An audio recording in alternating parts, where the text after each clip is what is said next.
Hi everybody, this is just a short little video to get you familiar with the Flinn Chemventory system.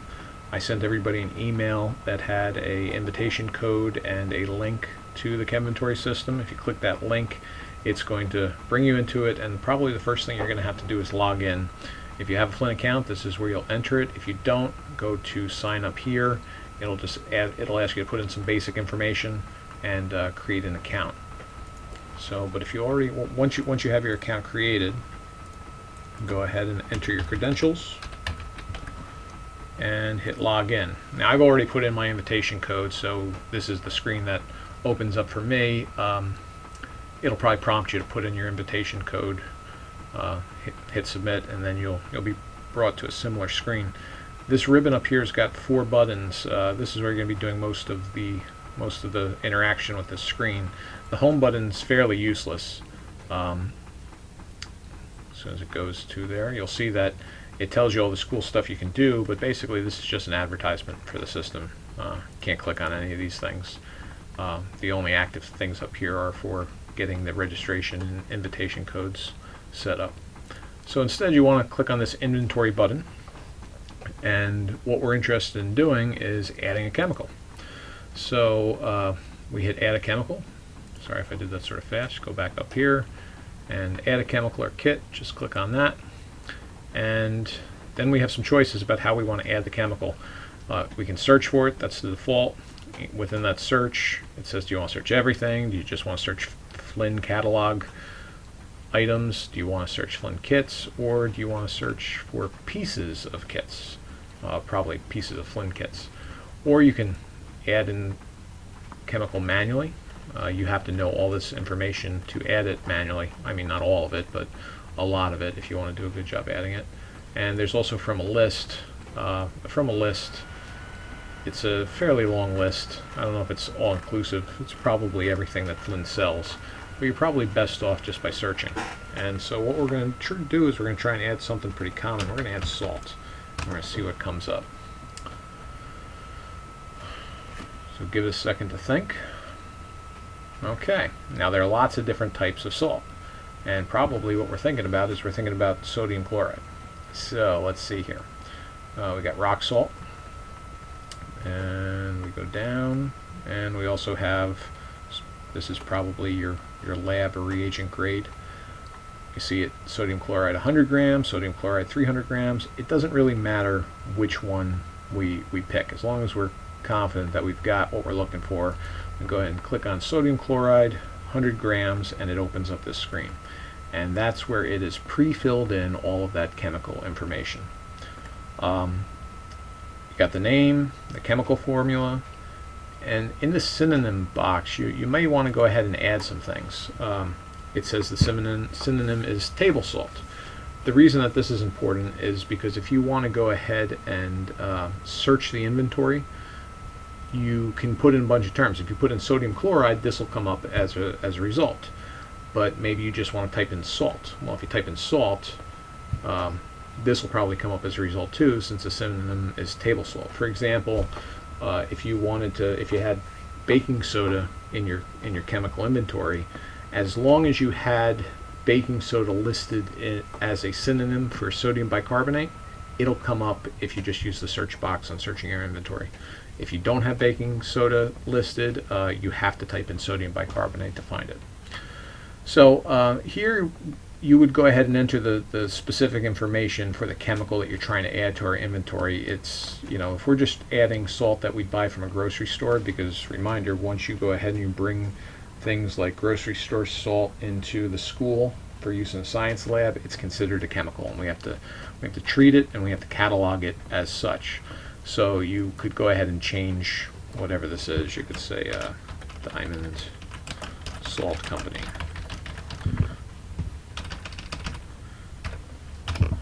Okay, and then we'd also remove this catalog number. It would still be reagent grade. Disposal information is important here because Flinn's pretty helpful with that.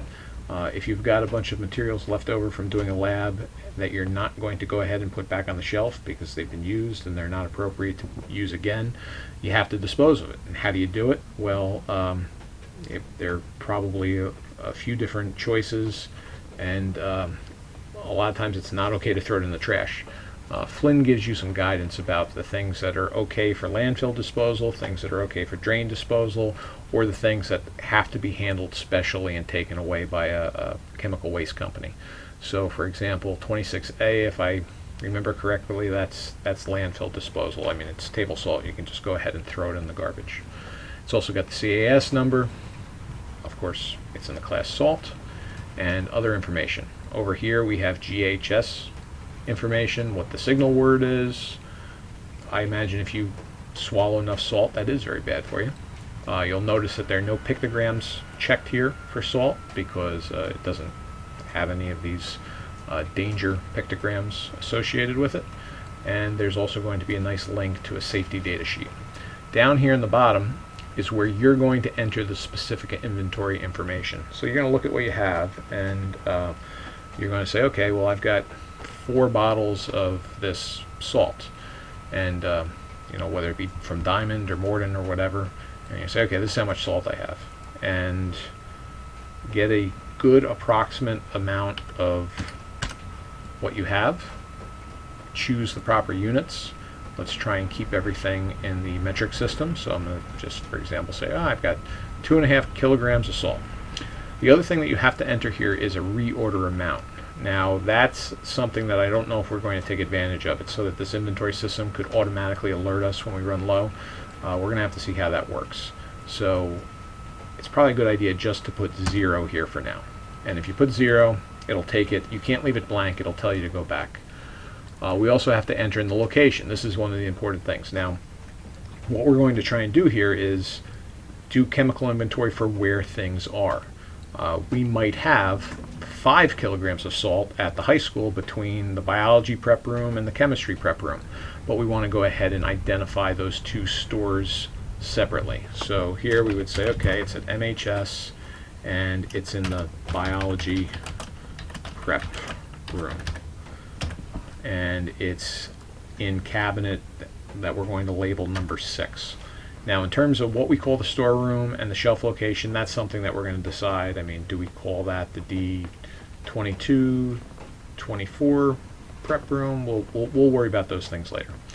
And then we're also going to have to label all of our cabinets so we know where to find these things. Once we're done, we hit Add Chemical. Okay, it gives you an overview of everything that you just put in. If you need to edit anything, you can go ahead and hit Edit Info. It'll open it back up. And you hit Submit. Oh. And I guess every time it wants you to make sure that you're putting in the reorder amount. That's a little frustrating, but that's okay. Okay, and there it is. If we go back to the inventory button on the ribbon, it then shows us our active inventory, and after a while this will be a lot. Let's see what happens when we search for salt. Boom, salt comes up. It doesn't look like it did, but salt came up because it is in there as a synonym for sodium chloride. Okay, so when you're working with this stuff through the year, you might say, okay, well, this is great, we have an inventory, but how do we go ahead and keep it up? Let's say you need to consume some salt for a lab that you're doing. Well, as you go ahead and pull this stuff off the shelf and you want to update the inventory, you come in here, you click on your inventory item, it tells you how much you started with, and then you go to Edit Info, go down here, and you have some choices about what do we want to do. Well, are we going to add or remove? Probably you're going to end up removing and say, let's say you used 1/2 kilogram in this lab. You say remove 1/2 kilogram from our current amount, hit Submit, and it will go ahead and it'll update the amount. It's going to be important that we try to stay on top of that. Also in the inventory section, you can do other things. You can click on any one of your items and then click this inventory list function. A little window pops up. You've got some choices of what you want to do. You can download the safety data sheet, which is handy to have. There we go, safety data sheet for sodium chloride. You can go ahead and send the label to a print queue. So let's say you need a label, and really for things like table salt, we should have a GHS, globally harmonized system appropriate label. So we hit send to print queue, and it opens this window, which you can also get to. Like here we are in the inventory, we can also get to there, and it says, okay, well, these are all the labels that we need to print, and once we have enough to print on a whole piece of paper, you would go ahead and print them unless you needed it immediately. But you see right now this piece of paper is blank. So you come over here and you say, okay, well, what do I want to print? I need a label for my table salt. And I've got 4 bottles of it, so I'm going to need 4 labels. And oh, while I'm at it, that Arm & Hammer baking soda, I better throw a label on that too. And so I'm going to need 2 of those. It'll show you how it's going to print out over there, and you hit print, and this is what the label looks like. Over here in this blank area, those where the GHS pictorial pictures would be. Since both salt and baking soda don't have any, that's why it's blank. This will print out on labels. We'll go ahead and get some appropriate label paper, and then you would go ahead and stick that on your bottle. All right, so hopefully this gets you started on how to use the Flinn Chemventory system. I really think that once we have this populated, once we put a little bit of effort into getting the inventory all set, it'll really be helpful for us. I know there are a lot of times when people are looking for specific things. This will be a quick and easy way that everyone can access. Everyone can see what we have so that they can see what they need. And it also has a lot of nice things such as printing the labels, printing the safety sheets, and it's going to be a good way to manage our chemical storages in the future. All right, if you have any specific questions, please go ahead and let me know. Thanks.